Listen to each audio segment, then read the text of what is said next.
চমৎকার সুন্দর হাসিন ওয়াদিয়া সেই সুন্দর কেশরীতে ঘুরতে গিয়েছিলাম পুরো পরিবার সহকারে আমরা।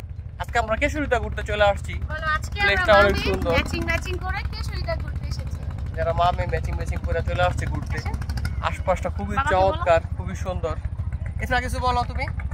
আমি আজকে আমি আসছি কেশরীতে তাই জন্য আমি আজকে অনেক খুশি। জায়গাটা খুবই সুন্দর, প্রচুর পানি উঠছে, প্রচুর দর্শনার্থী জায়গা আছে, অনেক মানুষ আসছে, আমরা যাইতেছি। চমৎকার বাচ্চাদের জন্য সুন্দর লোগো ট্রেন আছে। ছোট্টবেলার কথা মনে পড়ে যায়। আমার বাবুটাও তার মার সাথে ঘুরে ঘুরে খুব মজা পাইতেছিল।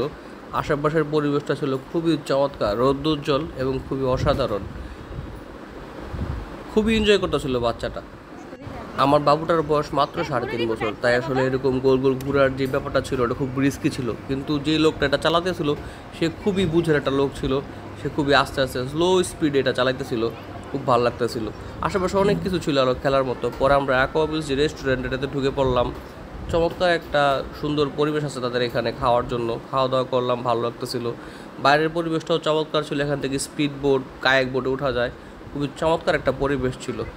আশা করি আপনাদের কাছেও ভালো লাগবে। যারা এখানে আসতে চান খুব সহজে চলে আসতে পারেন গাজীপুর কেশরীতে। নৌকাতে ঘোরাফেরার চমৎকার একটা প্লেস আছে। শেষমেশ আমরা সন্ধ্যার আগ পর্যন্ত নৌকাতে ঘোরাফেরা করলাম। আমার পরিবার খুবই এনজয় করলো। খুবই চমৎকার একটা সিনারি ছিল। সন্ধ্যাবেলাটা ছিল খুবই অসাধারণ এবং মনোমুগ্ধকর। মানে দিনের শেষে যে কি একটা শান্তির পরিবেশ উপলব্ধি করার মতো। নৌকা বসে এভাবে তাকায় না থাকলে বোঝা যেত না। আমার পক্ষে যতটুকু সম্ভব ছিল ততটুকু আমি ভিডিওতে নিয়ে আসার চেষ্টা করছি। মনোমুগ্ধকর একটা হাসিন চমৎকার সময় এখানে কাটছে আমাদের, অসাধারণ। আপনারা যারা যারা ঘুরতে যেতে চান কেশরীতে,